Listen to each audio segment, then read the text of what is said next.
Muy interesante todo lo que surgió, lo pueden encontrar los que quieran profundizar en esto en la página web, que es www.compromisopersonalempresario.org.ar. Como decía Jorge, a veces cuando pensamos en los limitantes de las cosas que nos proponemos, de los compromisos con los que queremos avanzar, solemos poner las cosas afuera de nosotros, y si ponemos mucho el énfasis en eso nos paralizamos. Y es cierto que a veces el contexto no ayuda, y por eso queremos compartir con ustedes el testimonio de la hermana Guadalupe, a quien le pedimos que vaya subiendo al escenario. La hermana Guadalupe pertenece a la congregación Familia Religiosa del Verbo Encarnado y en 2011 fue destinada a la misión de Alepo en Siria. Poco tiempo después de eso se declaró la guerra. Gracias, hermana. Por favor, adelante. Muchas gracias.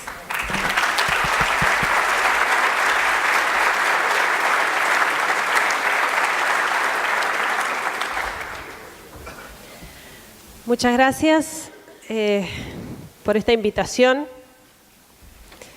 a participar aquí, a dar testimonio en esta reunión tan importante de la Asociación Cristiana de Empresas. Realmente para mí es un honor y una alegría poder transmitir también en este ambiente tan importante lo que está sucediendo en Medio Oriente, más puntualmente en Siria y en Irak. Yo soy misionera, pertenezco a la familia religiosa del Verbo Encarnado y he estado 19 años como misionera en aquellos países, en distintos países de Medio Oriente. En el año 2010, encontrándome mal de salud, a fin de año, estaba en Egipto. Mis superiores me proponen que elija un lugar tranquilo de nuestras misiones de Medio Oriente como para pasar un par de años y recuperarme de mi salud. Fue entonces cuando yo elegí, enero del 2011, ir a Siria. Si quieren un lugar de vacaciones, no me pregunten a mí, porque no soy buena para elegirlo. En enero del 2011 fui destinada a Siria, a Alepo, que es donde tenemos la misión. Y esto lo cuento, siempre lo cuento a propósito, para que se entienda lo que era este país antes de la guerra, como para elegirlo como un lugar de descanso. Un lugar ciertamente muy tranquilo. De todos los países de Medio Oriente en los que yo había vivido, muchos países, se daba allí en Siria, quizás junto con el Líbano, algo muy atípico a aquella zona, que era la buena convivencia entre cristianos y musulmanes. Porque, como ustedes saben, los cristianos somos minoría en Medio Oriente, aún siendo nuestra tierra, y una minoría perseguida, discriminada en todos estos países. En Siria eso no se daba. Buena relación, buena convivencia. Pero además, yo creo que lo que daba esa tranquilidad social, es decir, lo que provocaba que no hubiera problemas sociales, era que no había problemas económicos. Siria era un país que se autoabastecía económicamente, un país sin deuda externa, no sufría de delincuencia, ni de inseguridad, ni de desocupación. Un país muy rico en recursos naturales, fíjense la ubicación en el mapa, privilegiada. En Medio Oriente, ¿no? Para el comercio, bueno, muy rica en recursos como petróleo, bueno, gas y lo que ya conocemos de aquella zona. Es decir, un país que la verdad era en aquel momento un paraíso y en el cual nadie se esperaba una guerra. Cuando en el 2011 comienzan las primeras manifestaciones y los primeros levantamientos, comienzan al sur del país y son transmitidos por la prensa, difundidos, como la adhesión del pueblo sirio a la primavera árabe. Pero en realidad, esto que se mostraba en la prensa como manifestaciones pacíficas del pueblo, no eran así realmente. Las noticias que teníamos eran de lo que veíamos y escuchábamos, no de lo que pasaban por televisión. Y estos levantamientos que se produjeron en estos pueblos, en estos primeros pueblos, fueron ya desde el comienzo actos terroristas.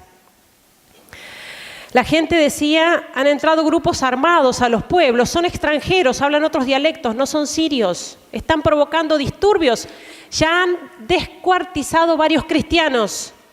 2011. cristianos descuartizados en bolsas de basura en el contenedor en la calle con un cartel, no tocar, es un cristiano. Esas eran, según la prensa, las manifestaciones pacíficas del pueblo sirio. Cuando esto se multiplica en el país de manera muy rápida, la gente intenta manifestarse y salir a la calle realmente. En Damasco, en la capital del país, y en Alepo, segunda ciudad, que es donde nosotros tenemos la misión. Miles de personas en la calle manifestando su voluntad, que era continuar como estaban.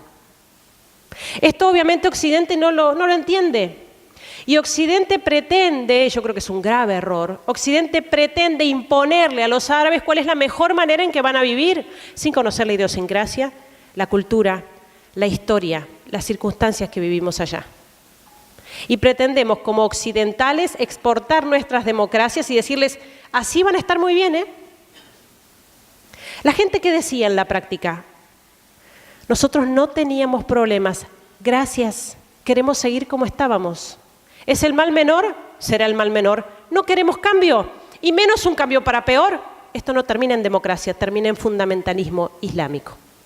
Cuando la gente sale a la calle, esas mismas imágenes, que yo las he visto así, ver pasar la gente por la calle, las mismas imágenes por televisión, cadenas internacionales muy importantes de información, comentándolas de esta manera. Continúan las manifestaciones del pueblo sirio, que sale pacíficamente a la calle, pidiéndole a su presidente que se vaya. Claro, ¿quién entiende árabe en Occidente? Para darse cuenta de que los cantos y los carteles apoyaban su gobierno. Y es entonces cuando uno puede comprender que todo esto que está sucediendo en Siria, desde la primavera árabe en adelante, todo esto es un gran plan. Y no es una guerra, un conflicto que nació en la calle, un conflicto popular, una guerra civil. Es una cosa bien programada sobre un escritorio, con todos los detalles, incluido el detalle más importante quizás, la opinión pública. ¿Cómo hacemos para llevar adelante semejante guerra y mantenerla tantos años? Ciertamente el mercado más grande es el de las armas. Se necesita mercado, por lo tanto se necesitan guerras. No es un problema, las inventamos. Y es así como todo esto termina siendo en definitiva una cuestión económica, intereses creados sobre la zona, porque además de la venta de armas, tenemos el petróleo y el gas de Medio Oriente. Y tenemos además la amenaza de países que se están poniendo muy fuertes, como Irán. Y entonces por eso, para crear este tipo de conflictos y mantenerlos, hace falta que la opinión pública apoye esto. Es muy fácil de lograr, hoy en día es muy fácil. La prensa. Manipulamos la prensa, formamos la cabeza de la gente o la deformamos. ¿Qué piensa la gente? ¿Piensa lo que ve por televisión? Nada más que lo que ve por televisión. En general lo digo, ¿no? Y entonces es muy fácil convencer a Occidente de que esta guerra es necesaria, de que esta revolución es necesaria porque hay que sacar a este opresor que está masacrando a su pueblo, cuando en realidad en estos 5 años de conflicto, la única defensa para el pueblo sirio y para los cristianos en particular ha sido su propio ejército nacional. En 5 años nadie hizo nada por detener esto. Al contrario, se abastece y se financian a estos grupos. Por eso los obispos, la Iglesia, ha sido contundente al respecto, hablando desde el 2011 de esto y denunciando que los países de la comunidad internacional en general están financiando a estos grupos terroristas, que impidiendo que interrumpan la venta de armas, pidiendo que levanten las sanciones económicas hechas a Siria.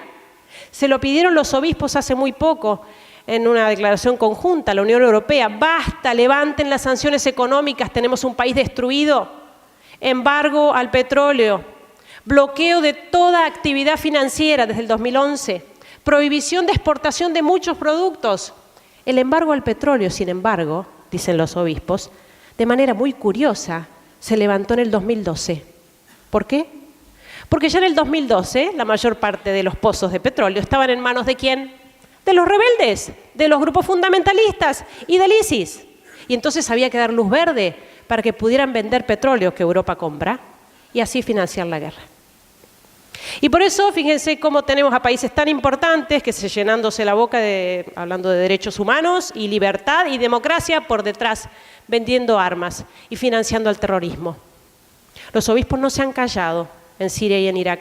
Y últimamente, Monseñor Yunan, obispo en Siria, dijo, cuando le preguntaron unos reporteros europeos, qué mensaje transmitía él a los ciudadanos occidentales, dijo esto: digan a sus gobiernos democráticos que están perpetrando un genocidio. Esto ha significado para Siria la destrucción en pocos años, en casi 5 años. Y en ciudades tan importantes como Alepo.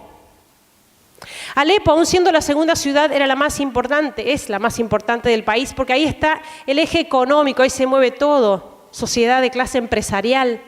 Una ciudad hermosísima, 5 millones de habitantes, muy moderna, era muy occidental, era la ciudad europea dentro del Medio Oriente, que de un día para el otro, con la llegada de los grupos rebeldes, queda en ruinas. No en su totalidad, porque no han logrado tomar la ciudad todavía en 5 años, pero en muchos barrios ya se encuentra así la ciudad. Miren, hay un antes y un después. Lo que hicieron los rebeldes al llegar a la ciudad fue bloquearla y sitiarla. Estamos en el siglo XXI. Esto parece de otra época. La ciudad de Alepo, con sus 5 millones de habitantes, estuvo bloqueada y sitiada durante más de un año, lo cual significó la interrupción de los insumos a la ciudad.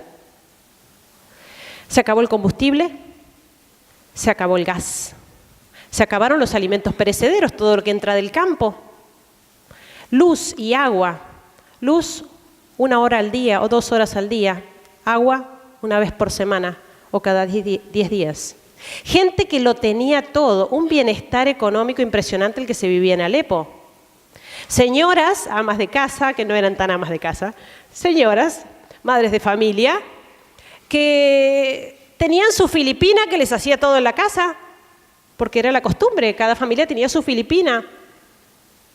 Señoras que no solamente perdieron la Filipina, porque la comunidad filipina se levantó inmediatamente, se retiró del país, sino que tenían que salir a la calle y arrancar ramas de los árboles, estas señoras, para cocinar algo para comer.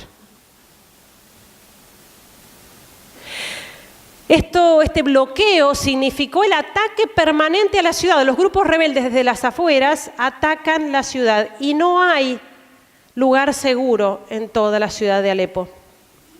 En esta matanza, en esta masacre, quienes la están pagando más son los cristianos. Porque estos grupos fundamentalistas tienen su propio objetivo, aun cuando están siendo financiados desde afuera por cuestiones políticas y económicas. Ellos tienen su propio objetivo, hacer caer el gobierno, imponer el fundamentalismo islámico, el yihadismo, y por lo tanto acabar con los infieles, en primer lugar los cristianos, de ahí en adelante todos los demás, muchos otros grupos religiosos. Los mismos musulmanes están siendo perseguidos por haber sido los amigos de los cristianos. Esta letra que ven allí es una letra árabe, que es la letra Nun. La letra Nun es la primera letra de la palabra Nasrani en árabe, que significa nazareno. Es esta la palabra con que ellos nos designan a nosotros, los cristianos, somos los nazarenos, por Jesús de Nazaret. Así estamos citados en el Corán. Estos grupos, sobre todo el ISIS, cuando va ingresando en los pueblos, en los barrios, va marcando las casas de los cristianos con esta letra, para identificar dónde hay cristianos y saber dónde hay que entrar, matando. Este signo se ha convertido en el símbolo de los cristianos perseguidos. La guerra significó para nosotros en Alepo vida cotidiana, convivir con los bombardeos y tiroteos. Yo estuve 4 años allí y no recuerdo un solo día en silencio, día y noche, ataques, cañonazos, tiros, balas entrando por la ventana. Pero claro, los primeros días estuvimos encerrados y nos duró poco, porque uno no puede vivir 5 años encerrado. Los primeros días no podíamos dormir, pero también nos duró poco, porque uno tiene que dormir, no puede pasar 5 años sin dormir. Y entonces nos habituamos a convivir con la guerra.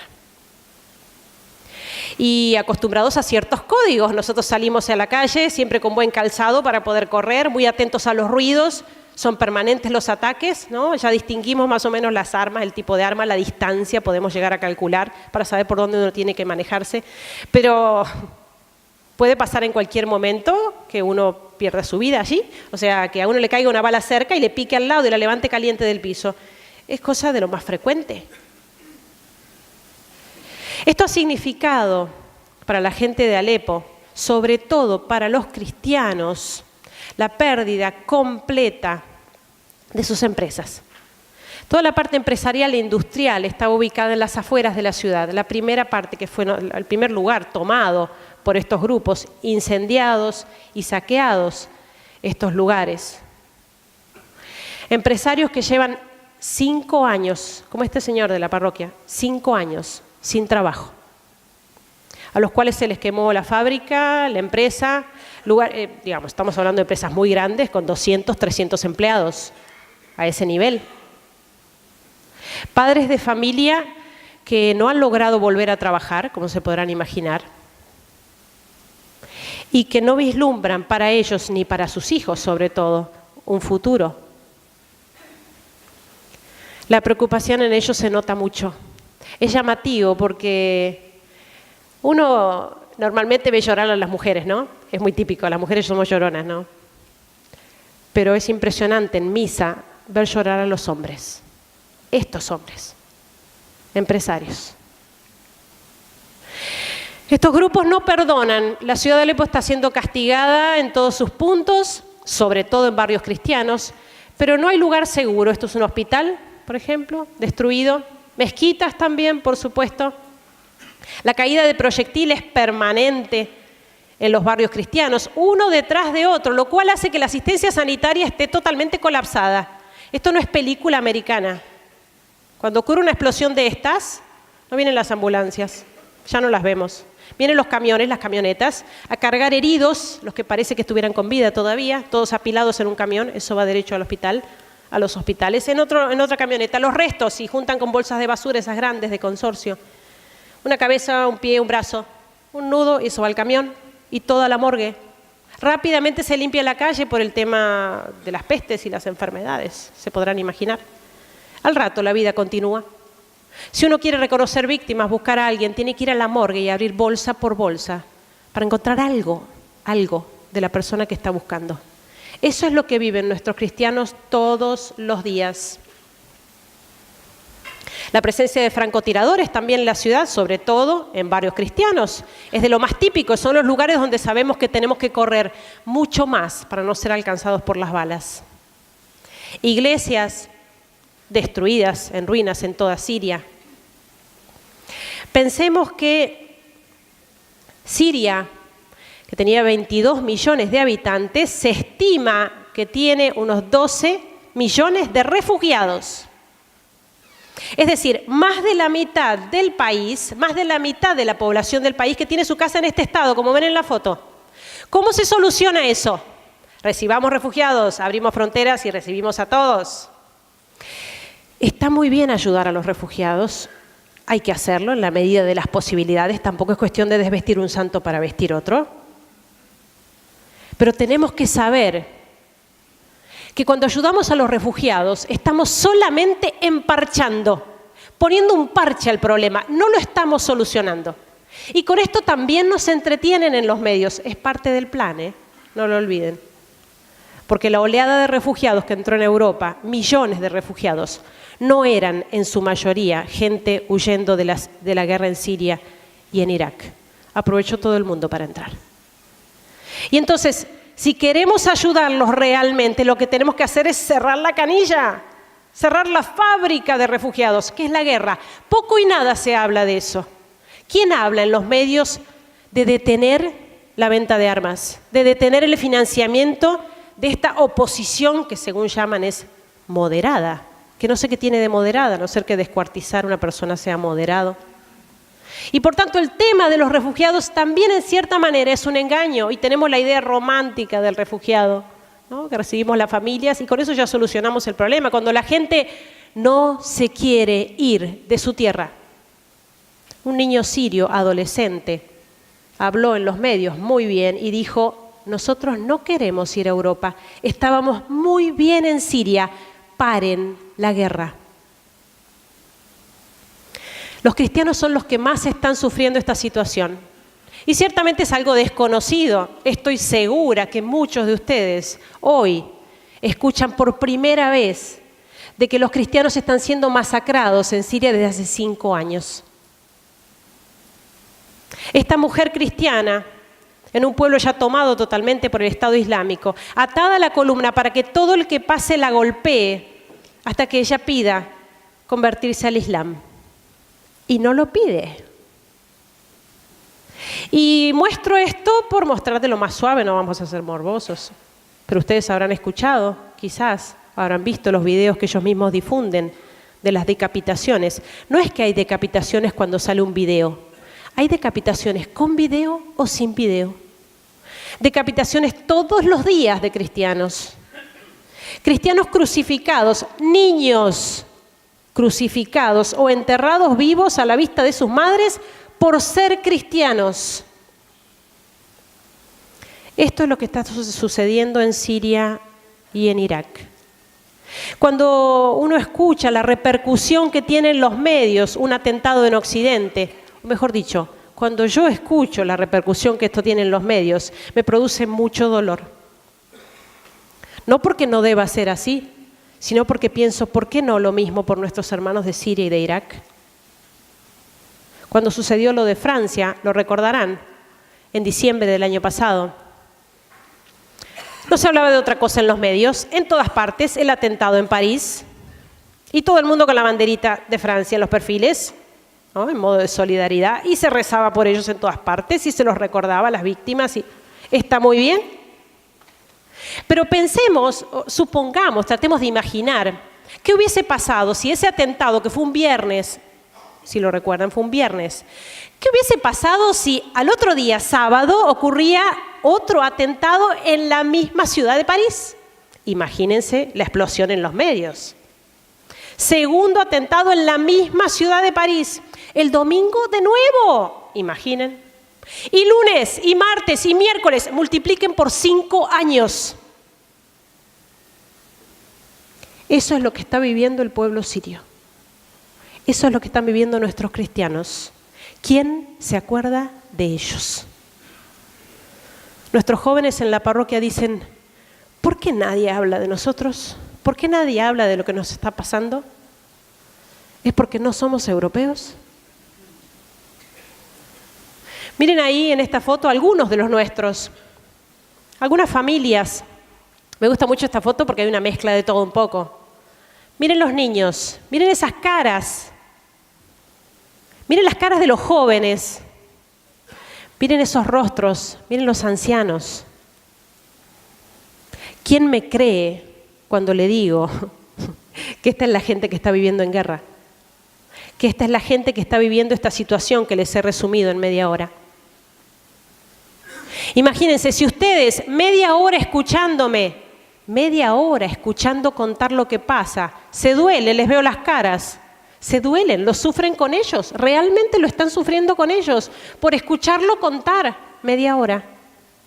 No porque lo estén viviendo media hora, les aseguro que es muy distinto vivir esto media hora. ¿Qué será entonces vivir esto, no media hora, sino 5 años? ¿Cómo se puede entonces vivir esta situación 5 años y sonreír así?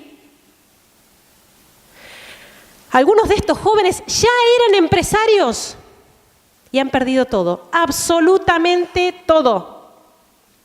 Cuando nosotros les preguntamos, ¿cómo puede ser que sonrían así?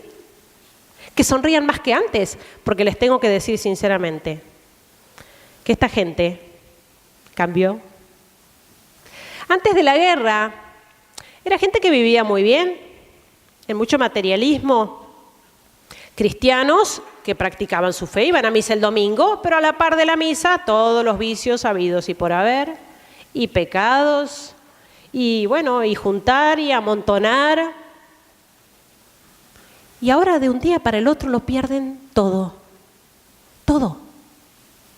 Y antes cuando lo tenían, se los veía, sobre todo a los jóvenes, desganados, descontentos, como suele pasar cuando uno ya tiene todo y no sabe qué más quiere. Y caprichosos y consentidos, descontentos. Y ahora verlos sonreír así, ¿ellos qué responden? Lo que pasa es que antes estábamos tan entretenidos con las cosas del mundo que nos estábamos olvidando de lo importante. Y ahora la guerra y la persecución nos viene a dar este sacudón para poner cada cosa en su lugar. Y continúan diciendo, nosotros como cristianos estábamos necesitando esta purificación de nuestra fe. Es así como ellos lo ven. Y porque claro, ellos dicen, tenían todo pata para arriba. Y la primera preocupación que me pongo, el coche de mejor modelo, qué como, cuánta plata tengo en el banco, cómo van los negocios. Y el domingo, a misa. ¿Eso era todo? Pero ¿y qué es lo que les hace darse cuenta de que tenían todo pata para arriba? La experiencia de la muerte. La experiencia continua de muerte. Vemos morir gente todos los días y vemos que en cualquier momento nos llega el turno. El próximo puedo ser yo, ¿por qué no? Es decir, que este puede ser mi último día, es así como ellos lo dicen. Hoy puede ser mi último día, ¿por qué no? ¿Cómo quiero vivirlo? Es como que con esta experiencia de muerte comprenden realmente el sentido de la vida y que es que la vida es corta. La vida es corta.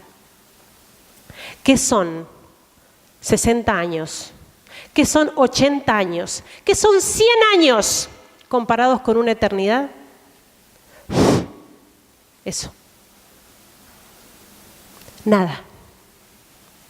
Y es entonces cuando ellos se dan cuenta que la vida pasa tan rápido y que es un paso para lo que viene después y que con la muerte la cosa recién empieza y entonces estábamos perdiendo el tiempo. Y amontonando y preocupándonos y angustiándonos por tantas cosas que no nos vamos a llevar. Pensemos cuántas cosas ocupan nuestra mente al día, desde que nos levantamos hasta que nos vamos a dormir. ¿Cuántas cosas ocupan nuestro corazón? ¿Cuántas cosas nos preocupan? ¿Cuántas de esas son realmente trascendentes? ¿Cuántas de esas son en función de la vida eterna? ¿Cuántas de esas son en función de nuestra alma? Y vamos a darnos cuenta de que son muy pocas. Esta gente, el tema del cuerpo, el cuidado del cuerpo, bueno, como en nuestras sociedades modernas, hedonistas, ellos se dan cuenta que tampoco el cuerpo que tanto cuido, con tanto esmero, por el que tanto me preocupo, dieta, gimnasio, peluquería, maquillaje, y no me lo llevo tampoco si me muero ahora. Entonces fíjense cómo es ese punto el que les ha hecho cambiar la vida. Les cambió la vida realmente. Porque si yo les dijera a ustedes, miren, saben que yo hoy tuve una revelación, me levanté a la mañana, tuve una revelación, hoy se nos termina, esta noche. Y cada uno se podría pensar, bueno, a ver, ¿cuántas cosas tengo que hacer si se me termina hoy? ¿Cuántas cosas? Y bueno, tengo que arreglar las cuentas en mi alma con Dios, tendré que confesarme, tendré que pedir perdón. A mi hermano hace 20 años que no lo hablo, tengo que pedirle perdón. Tengo que reconciliarme en mi casa, tengo que tratarlos mejor. Es mi último día con ellos, me voy a pelear en mi último día. Voy a seguir empecinado viviendo en el vicio y en el pecado, siendo mi último día y estando en juego una eternidad. Fíjense cómo todo cambia. Y no es que ellos vivan una cosa distinta de la que nosotros vivimos. ¡Oh, qué bárbaro! En Siria la gente se muere así, de manera sorpresiva. Acá también la gente se muere. Cualquiera de nosotros que estamos acá ahora se podría morir esta noche, yo o alguno de ustedes. ¿Quién con todo su dinero puede comprar un día de vida? Pensemos en la lista de los millonarios, ¿vieron que hay a nivel mundial? La lista, el primero piensen de la lista, no me acuerdo, no sé quién es el primero ahora. El primero de la lista no puede con todo su dinero comprarse un día de vida. Y entonces ellos se han dado cuenta de dónde está lo importante. Y es por eso que pueden sonreír. ¿Por qué? Me queman la empresa, arruinan mi trabajo y mi futuro, bombardean mi casa, me puede llegar a matar incluso. El cielo no me lo quitan. Y por eso lo más importante lo tengo asegurado con la vida de gracia.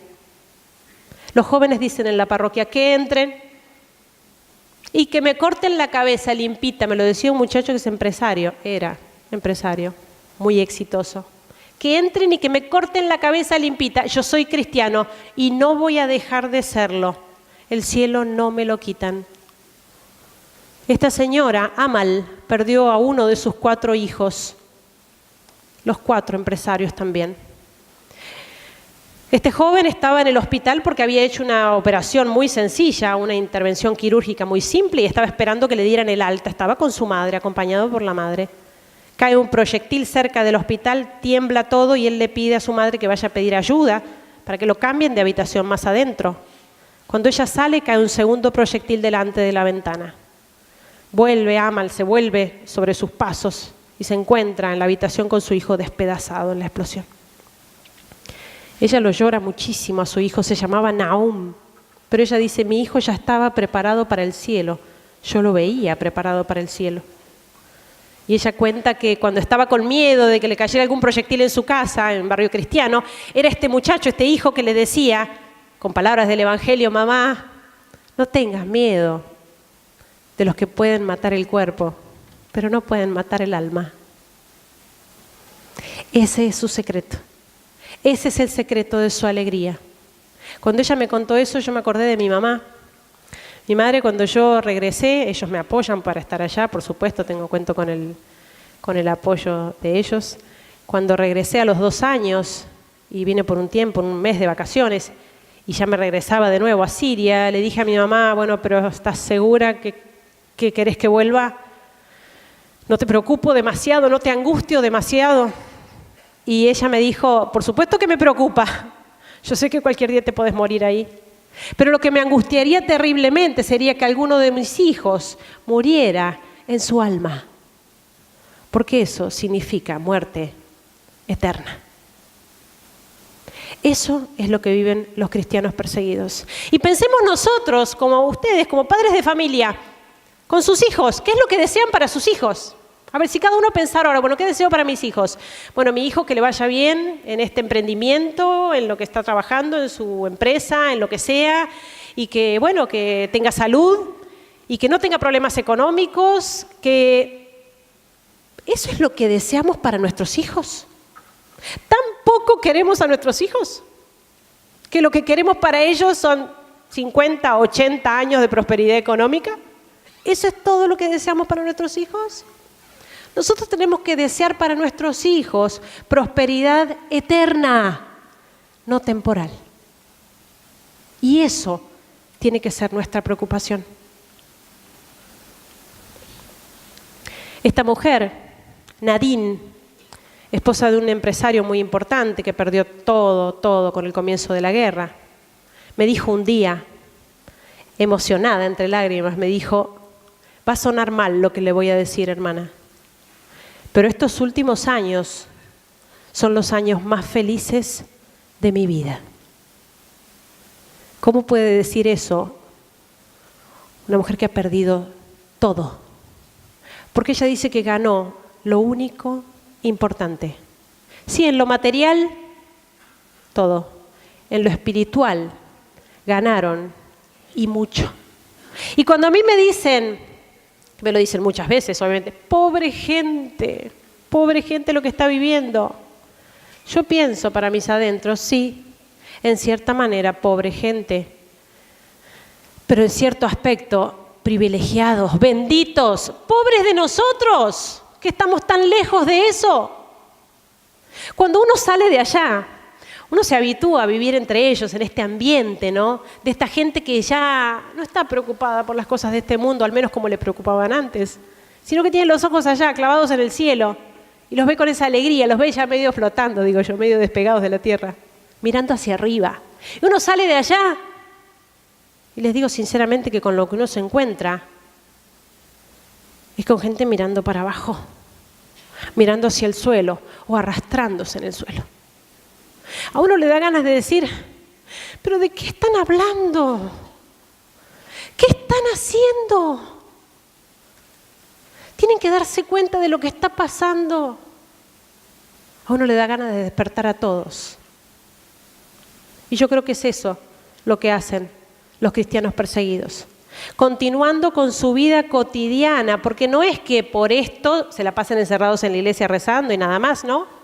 Continúan con su vida cotidiana, con un esfuerzo heroico, como los jóvenes yendo a la universidad, recibiéndose como esta estudiante de nuestra pensión de universitarios, recibida en biotecnología. 5 años estudió, toda su carrera durante la guerra. Gente que continúa con su vida cotidiana, como por ejemplo, casarse. Matrimonios como este, que son un poco particulares, porque fíjense las paredes de la iglesia descascaradas. Fue al mediodía el casamiento y entra el sol, porque la iglesia no tiene techo. Y se casaron y flor de casamiento, en una iglesia sin techo. ¿Qué es lo importante para ellos? El sacramento, que Dios bendiga nuestra unión. Con techo, sin techo, es lo de menos. Pensemos en lo que se han convertido los sacramentos, en general en muchos lugares, en nuestras sociedades modernas. Eventos sociales. Perdiendo la esencia de lo que realmente son. Esta gente con tanto sufrimiento ha logrado valorar, agradecer y disfrutar cada cosa, les digo, más de lo que se pueda disfrutar en Occidente. Yo los veo a ellos, cuando llega la electricidad después de 2 semanas que estamos a oscuras y llega la luz, cuando llega de noche es muy emocionante porque se escucha, a uno le parece que está en la cancha. Toda la ciudad festejando y saludándose. Todos nos saludamos porque llega la luz por 2 horas. Por 2 horas. ¿A quién se le ocurre? O sea, yo antes de vivir esta experiencia no es que hubiera entrado en el convento o en mi casa, prendo la luz y digo, Señor, qué bueno, tengo luz, gracias, Señor, qué bueno. Miren, tengo... Me decía, ¿qué le pasó, pobre? Se rayó. ¿Por qué no nos damos cuenta de lo que tenemos? Cuando llega el agua, allá, todavía se festeja más. Porque cuando llega el agua una vez por semana o cada 10 días uno se puede bañar, flor de evento. Un evento para uno y para todos los demás, imagínense. Y entonces cuando uno se puede bañar, cuando llegan a la parroquia, lo dicen, hoy me pude bañar, hoy me bañé, y los demás lo felicitan. Y se alegran, como uno se alegra allá por tomar un vaso de agua fresca, por ejemplo, porque en verano tenemos 50 grados de calor. No hay electricidad, la heladera no funciona y el agua que tenemos reservada se calienta por la temperatura ambiental. Y cuando uno tiene mucha sed, no sé si alguna vez lo han experimentado, es una buena experiencia. Cuando uno tiene mucha sed y toma agua caliente o agua tibia, no se le pasa la sed. Y nosotros en Alepo, sobre todo el primer año, hemos pasado mucha sed. No se imaginan lo que es tomar un vaso de agua fría. Esta gente está sufriendo mucho. Está sufriendo mucho y está esperando algo de nosotros. No puede pasar esto de largo en nuestra vida como una curiosidad más geográfica o histórica. Tiene que realmente tocar nuestro corazón y terminar en acción. Estos cristianos necesitan ayuda, pero la verdad, yo creo que nosotros necesitamos mucho de ellos también. Por la comunión de los santos estamos unidos. Por la comunión de los santos formamos un solo cuerpo místico, como decía Enrique yo. Debo tener un concepto claro de lo que es ser apóstol, partiendo de la base de que pertenezco al cuerpo místico de Cristo y que los católicos no solo son luz del mundo, sino también el fermento que levanta la masa incrédula. Y por eso digo que en cierta manera nosotros estamos más necesitados de ellos y estamos recibiendo mucho de ellos por la comunión de los santos. Ellos necesitan que su sangre no caiga en vano. Están dispuestos a dar su vida y a dar hasta la última gota de su sangre por la fe que profesan, por su amor a Jesucristo. Realmente yo creo, personalmente, que esto es un sacudón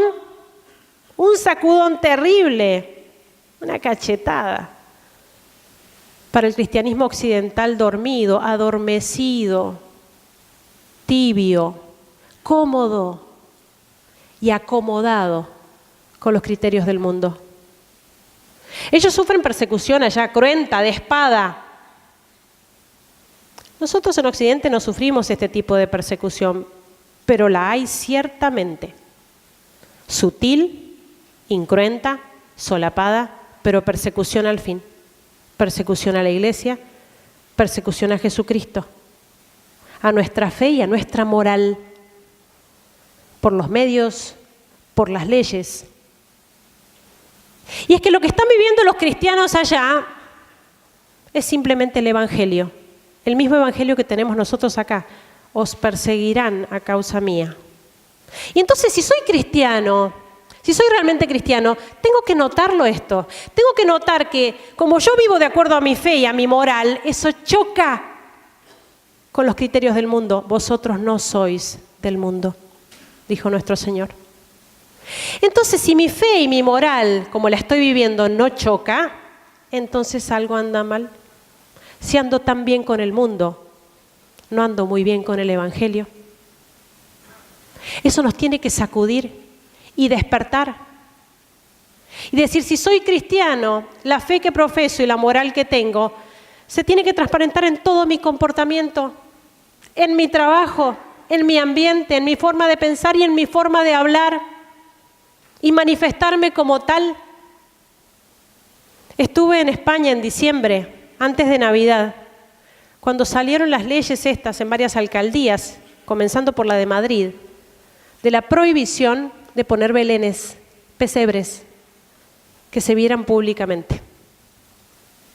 Resulta que, claro, todo el mundo festeja Navidad, pero no se puede decir que la Navidad es el nacimiento de Jesucristo.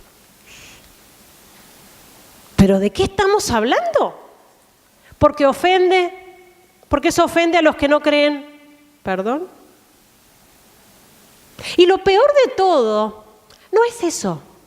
Lo peor de todo es haberme encontrado allí en España escuchando la opinión de los católicos diciendo, está muy bien, así tiene que ser, hay que ser cuidadosos, no hay que ofender. ¿Pero qué es eso? ¿De qué estamos hablando? Es como decir a Jesucristo que se quede encerradito en las 4 paredes de la iglesia, porque fuera no lo quiero ni lo puedo reconocer. ¿A quién ofendo manifestando mi fe?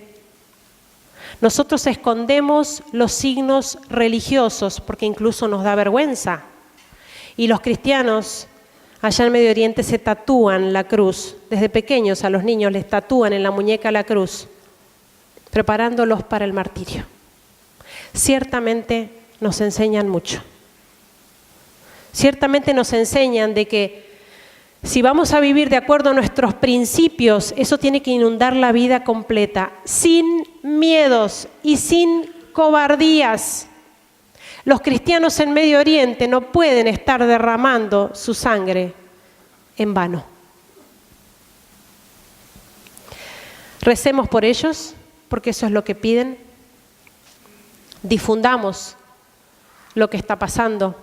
Nosotros en particular tenemos 2 páginas de Facebook en las que comentamos sobre estas noticias y colaboremos en la medida de nuestras posibilidades.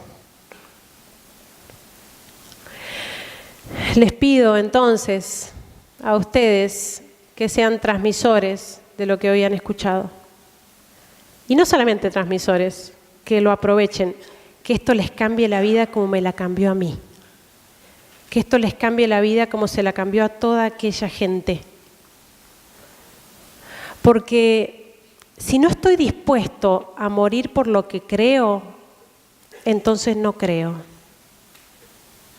Y si no estoy dispuesto a morir por lo que amo, entonces no amo.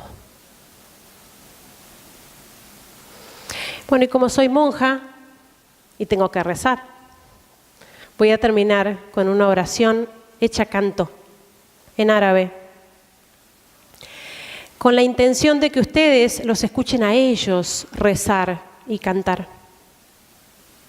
Es la oración preferida, el canto preferido de estos cristianos en Medio Oriente, que es la oración: bajo tu amparo nos acogemos, Santa Madre de Dios. No desoigas las súplicas que te dirigimos en nuestras necesidades, antes bien líbranos de todo peligro, oh Virgen gloriosa y bendita. Bueno, no está la Virgen aquí, pero bueno, está. Está, y los que quieran, los que quieran pararse, los que quieran, sí, no es.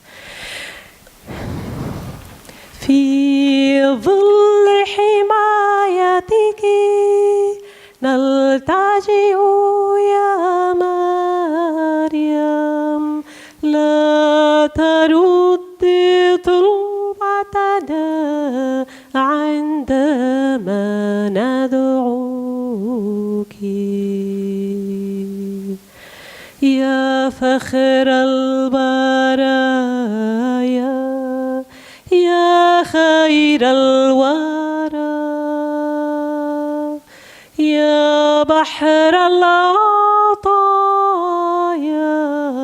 في الدنيا جرى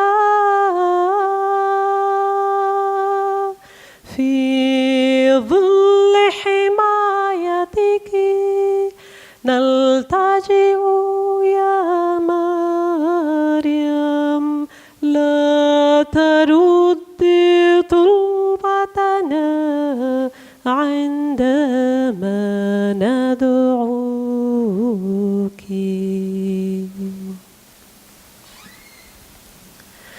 Muchas gracias a todos.